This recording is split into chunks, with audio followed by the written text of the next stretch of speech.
Hi everyone, and welcome to this new episode of STEaPP Chat. My name is Andreas Kopp, and I'm your host today.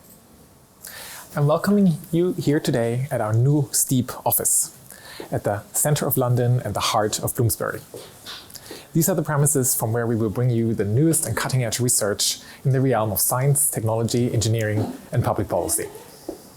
Today, we'll be talking about an issue that we're focusing a lot here at STEaPP: the context of development and innovation policy in the development context. Joining me are Professor Joanna Chataway, Professor of Science, Technology and Policy, and also our Head of Department, and Dr. Julius Mugwagwa, who is Lecturer in Innovation and Development. Both have worked extensively in the context of development and conducted a lot of research on science, technology and engineering in the development context. One of the challenges that they are facing and that we are facing when we teach is that lots of the literature and academic work focusing on science, technology and innovation is conducted by institutions in the global north, in Europe and North America. These paradigms and knowledge systems are not fit for purpose in a different context. They're not fit for purpose in the development context. We need to rethink these paradigms. We need to rethink these knowledge systems and really think hard, what do we want to include when we do research there? Who do we want to include? Do we have to include local practitioners? And the answer is yes. Julius and Joe have done this extensively and have conducted lots of research in countries in the global south. So let's hear about them and their work and their experience, also about teaching in our MPA program, which is focusing on the same issue of development and innovation policy in the global south. Let's go. Today I'm here with Professor Joe Chataway, our head of department, and Julius Mugwagwa, who is a lecturer in the Department of Innovation and Development.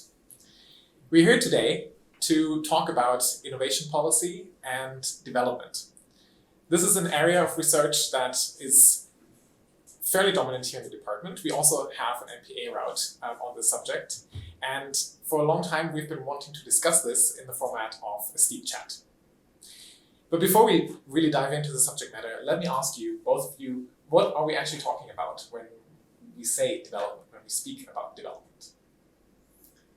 So I think for me there are several things bound up in that area of innovation and development. First of all, we often talk about global trends in technology and innovation, but actually what happens in that discussion is that we often end up talking about a particular set of countries, a particular kind of geographical distribution. And if we're really genuinely talking about global trends and global innovation and development trajectories, we need to bring in lower middle income countries into the equation and to think about science, technology, innovation with respect to different development trajectories around the world. So that's one thing. We need to be true to that term global, and that means focusing on less developed countries as well as high income countries. Thanks for that question, Andreas. It's a pertinent question and it's a big question. And I'll just try to put things into perspective. Today, the 20th of November, is Universal Children's Day. And it's about raising awareness about children. And one of the statistics that's coming out of UNESCO is that as of today, or as we speak today, there are 260 million children who are excluded by education systems. And that only 63% of child refugees get a basic education. And development really is about how do we make this world more just? How do we get societies to be more inclusive? For people to live better, to live happier, out of poverty, without violence, without deprivation. And we are talking about children that are excluded. And one of the things that we try to do in the MPA, in development technology, policy and innovation, where we start off from is that technologies and innovations have been a big part of development narratives. Maybe positive part or the negative part, but they've contributed a lot to where societies are today. And then we also know that public policy or decision-making systems play a big role in mediating how technologies can shape societies. So that's why development is an integral part of the conversation that we have within STEaPP. So this sounds like quite an interesting challenge and also a difficult bridge to cross. On the one hand, as you mentioned, Joe, there's a lot of literature about public policy in general, also public administration that really focuses on Europe, North America. So the development context there is really lacking. On the other hand, what Julius what you were saying, these issues are so dominant today and affect so many people. And much of the work that we do at STEaPP is obviously focusing on governing technologies, on governing innovation, promoting innovation. So just to follow up on what you were saying, Julius, how do we do this differently at STEaPP? What really makes us different in that sense? How do we at STEaPP bring together these issues about science, technology, engineering, public policy, and development? We could spend the whole day talking about this. And colleagues are doing so many exciting things around these issues. But let me just speak on a few issues from your question. I think the starting point for us is that we are embedded in the real world. As a department, we are really trying to tackle the real world challenges, whether it's challenges in the area of health, in the area of how engineering can make cities or even rural settings better and more inclusive, around energy systems, around the use of modern data technologies. So it's all about how those different technologies can play a role in the real life of real people out there that need to be able to access different services, different opportunities through the tools that can be provided by these technologies. So I think that's really the key thing that STEaPP does, that we've got the technologies on one hand, but for them to be able to make an impact or a difference in people's lives, we know that policy plays a role immediate in what they can do. But then policy does not operate in a vacuum. It has to land in a particular context somewhere, whether it's in the global north or the global south. There is a context, a local context that needs those solutions and that needs decisions to be made. So that's the kind of bridging that we do through our teaching and our research. And I think it's a particularly important time to be looking at those issues and to be taking the kind of perspective that we take at STEaPP. I mean, if we think about the Sustainable Development Goals, they're global goals, and they've been enormously powerful in focusing attention on a set of global challenges. But when you begin to translate those goals into national policy challenges, you need to ask slightly different questions. And the things that Julius was highlighting about the importance of local context really come into play.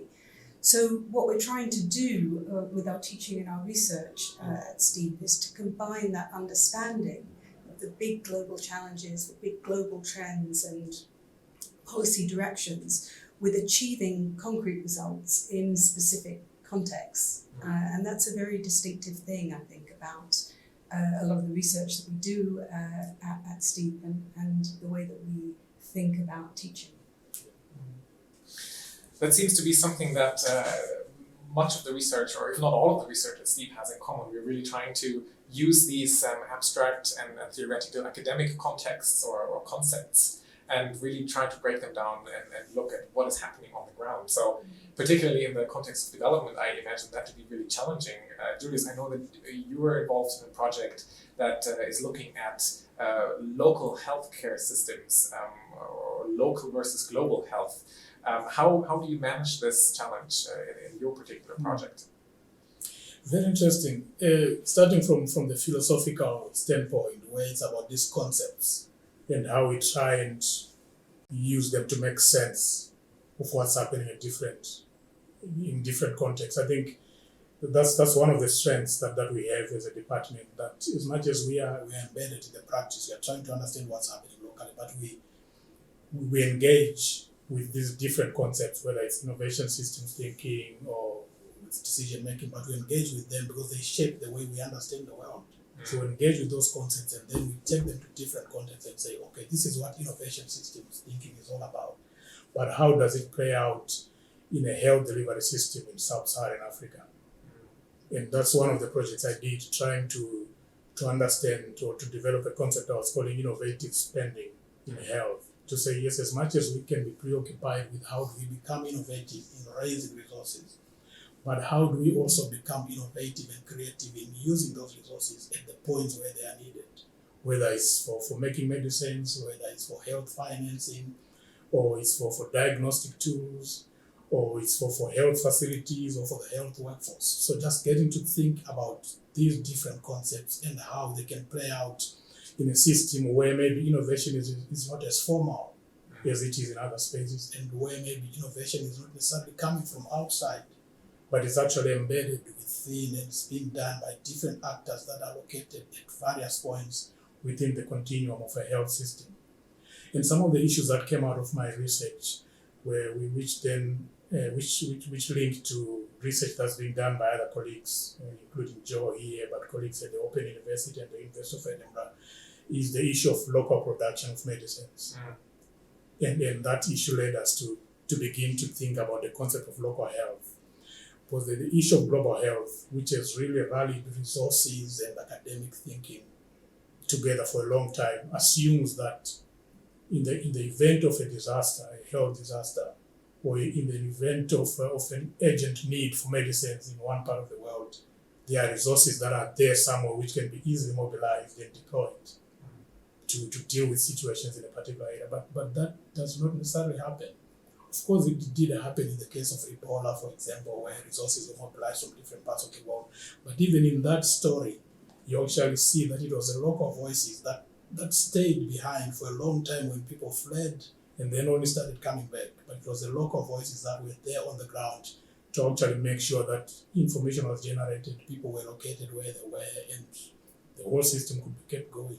So the importance of local production and local voices and local procurement capabilities is quite key.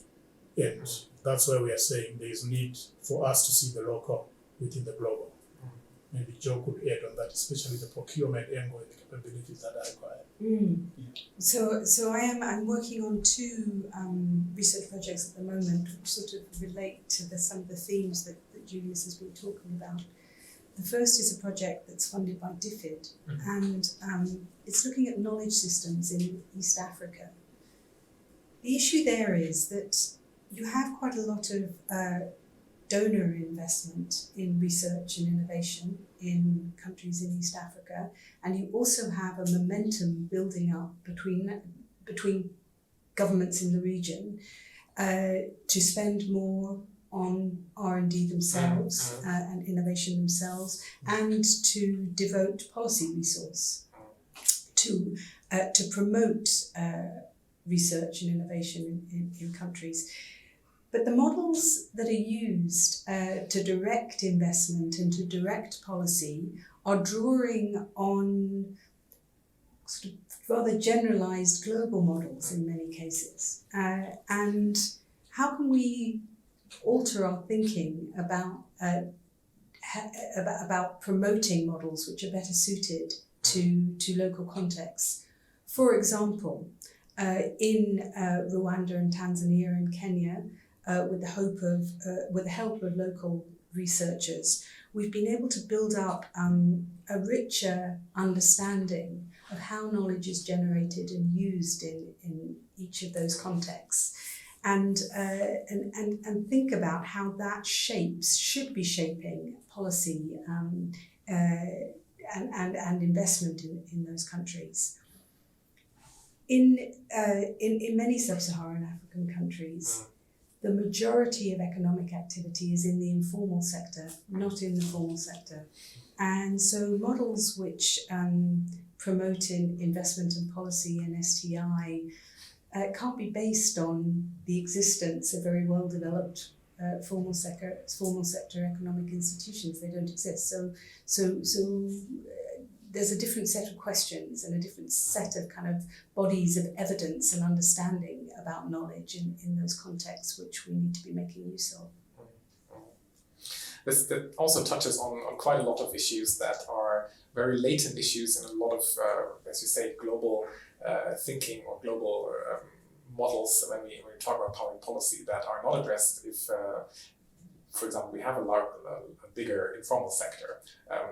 Issues around the environment, issues around gender equality, which are also often much more dominant issues in the development context of course.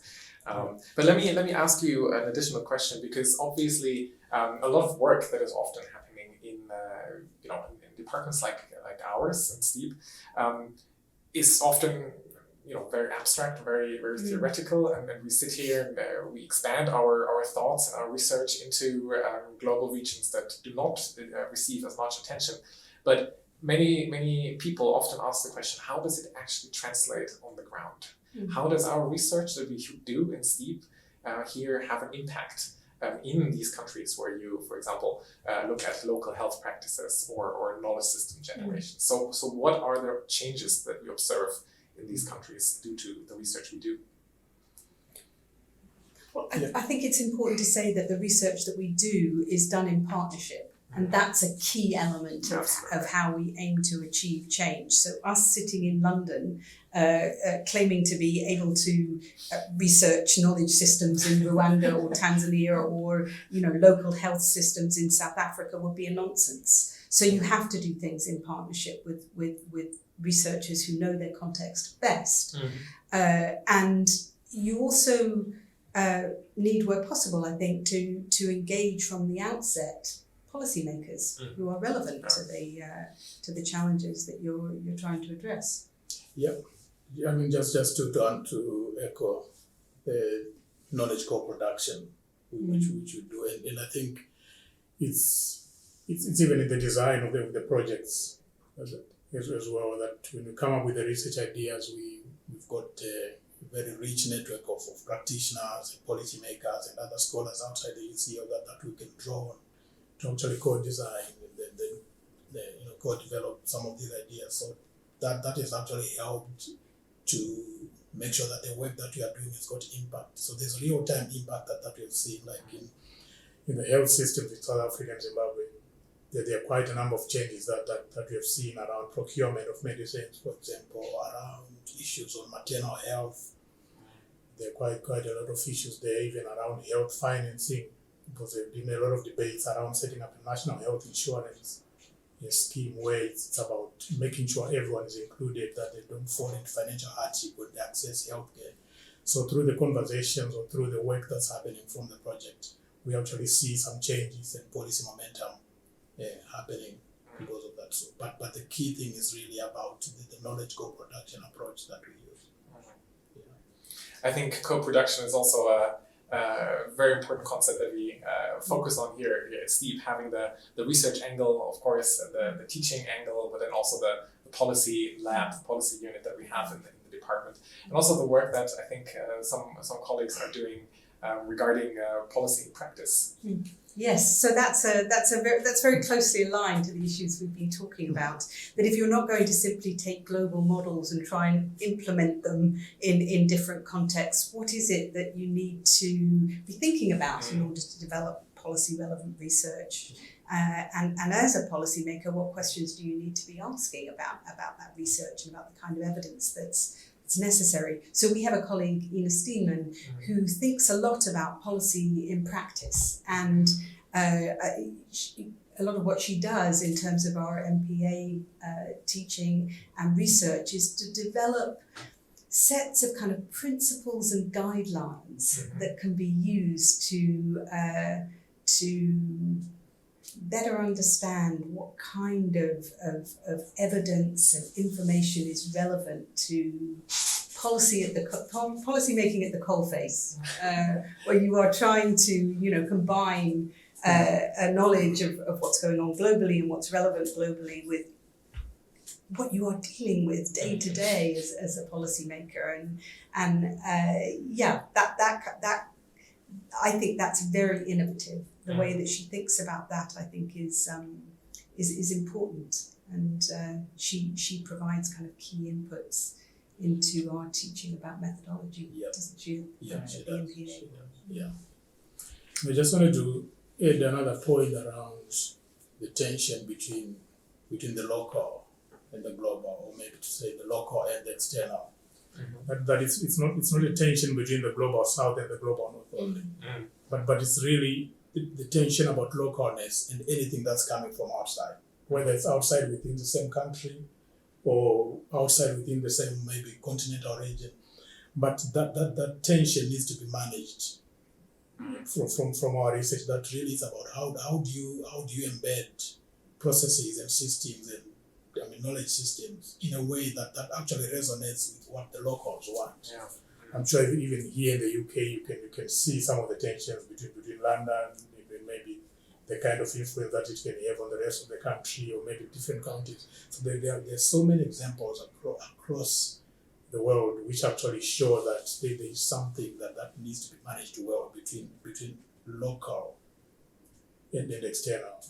Both the issues about agency, the issues about positionality, and the kind of relevance that comes from being embedded within the particular context. Even when you think about the policy funnel, starting from idea generation, then you choose the alternatives, and then you put the output.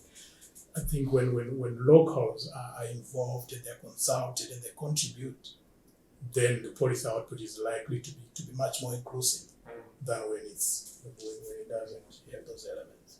I'm really glad you brought that up, Julius, because I think that's critical in this discussion about tensions between local and external or local and global. We've for a long time, the narratives around science, technology, innovation policy have been have made an assumption that there's a sort of neutrality to science and innovation. And I think increasingly we are seeing that just is not the case, that these are decisions made about science and innovation are interwoven with values and issues of democratic process in a really important way. So bringing people in, making that process more inclusive, and thinking about how we shape science and innovation policy to deliver what it is that people actually need and want is a really core theme in that set of tensions around local and external. Great.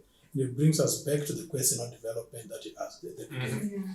Because one of the definitions of development coming from the Human Development Index is about the opportunity that each individual must get to contribute to decision-making processes so that they can enjoy their human freedoms, their economic freedoms, and their political freedoms. So there's a whole discussion around development as freedom, if you read the work of Amartya Sen. So that actually brings us back to the issues you're talking about here, that local voices have to be incorporated because it's all part of what development means. People can contribute to decision-making within their communities, then that's an indicator of development. Let me just mention another research project that I'm working on in relation to that issue. The Sustainable Development Goals, as I said, have been very powerful sort of focusing devices, but they raise all those issues of inclusivity and directionality of science, technology and innovation policy in very difficult ways. So if we're not assuming that science and innovation policy naturally lead to sustainable development, which we clearly can't because they clearly don't. How do we steer science, technology, innovation towards the Sustainable Development Goals? And that's a question that we are addressing in a project funded by UKRI, our UK research funding body, and being done with researchers in Africa, Asia and Latin America, and with UNDP. Again, the importance of bringing in policy stakeholders into the process of research is key, and that's what we're trying to do there, so that the research that we do is informed by policy perspectives from the outset. I think that really highlights quite well this two-way street that we're trying to cover here in STEaPP. It's not just us doing research about policy making and about policy making processes and their impact. It's also policymakers that inform us, right? Yeah. It's we seeking their input, we seeking their advice in order for us to inform our own research, but also our methodologies and thinking about how we phrase questions and which kind of research is relevant and makes sense, especially if we want to focus on actually making an impact on the ground. So this context variable that you both were mentioning, I think, is really strongly at the focus here in STEaPP. But Julius, you're also leading one of our MPA routes, the MPA route on development and innovation policy.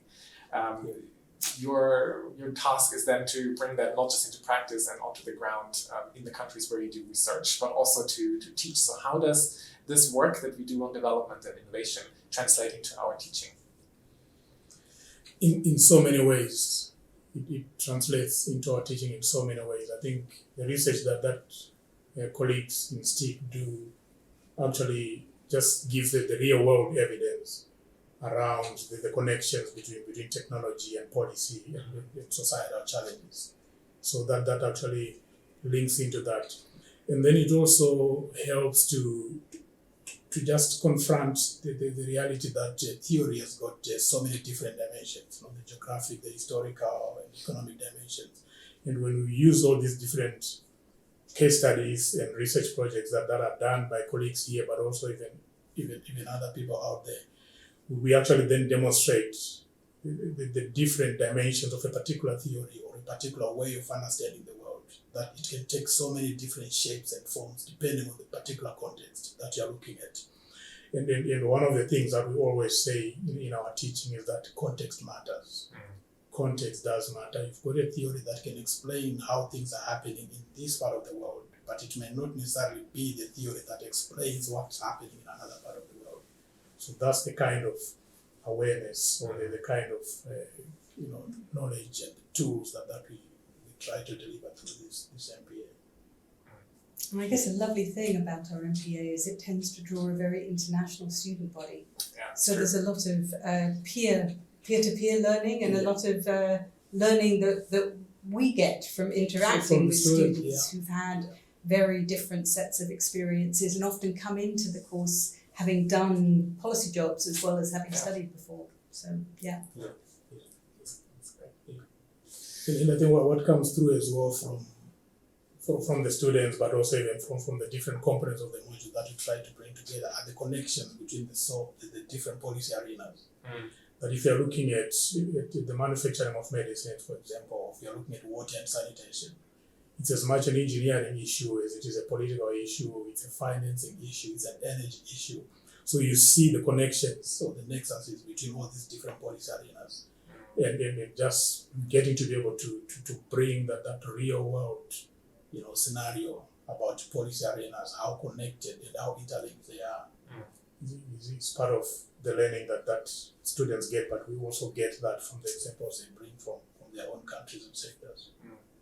It sounds like the development context increases or puts an additional level to the wicked problems that we investigate anyway in STEaPP. So it sounds like there's really a lot of interesting work happening in the department. Julius, a part of the MPA program is also that students are involved in an applied real-world project instead of writing a master's thesis with real-world clients. Do students from the development route then also focus in that context, in these type of projects? Yes, the group projects, it's one of the exciting parts. I mean, all the parts of the MPA are exciting, but of course, yeah. But it's really exciting to have that opportunity where students integrate all the different concepts they've picked up in the first 2 terms of the year, and they work with a client on a real world challenge to really try and address that. So we have a number of projects that students do based on the different routes that we have, whether it's energy, digital, urban or development. And most of the projects actually tend to cut across the different routes, as much as it might be led by people from the development route, for example, but it actually brings together different dimensions. Like one project that we did last year focusing on the use of digital technologies in the humanitarian sector. And we worked with the World Food Programme trying to see how they can use blockchain technologies for distribution of food within humanitarian settings. So it brought in issues around digital technologies, but it's also about infrastructure. It's also about the development angle, where it's about how do we become more inclusive, how do we maintain identities, issues around privacy. So the group projects are really a big opportunity for the students to work in the way that the real world works. That in the real world you work in a team. you might be working solo in one way or the other, but normally you work in a team. So it's how do you really bring your own expertise into a team, and how do you get to deliver on an objective where you start from scratch, really, in terms of understanding the issue from a conceptual point of view, from an empirical point of view, and then the methodologies that you need to bring together, going through ethics approvals, and really trying to understand what you need to deliver, but also meeting the requirements of the client. So it's an excellent opportunity, and there are so many different examples of what the students have gone through, which I'm sure some of which is available on our website, but different academic colleagues can also be able to share the different projects that we do. That sounds like a fascinating challenge for the students, but also for everyone else in the department learning about these projects and what's happening on the ground, especially in these very challenging topics and contexts. Thank you both so much. This was very insightful. Thank you, Joanna Chataway. Thank you, Julius Mugwagwa. Thank you, Andreas. I'm very excited to have been speaking to you, and I'm curious to learn what our viewers or listeners will think about our little discussion about development and innovation policy. Thank you all very much for listening. This was yet another episode of STEaPP Chat. We're very much looking forward to many more, so stay tuned, and as always, stay curious.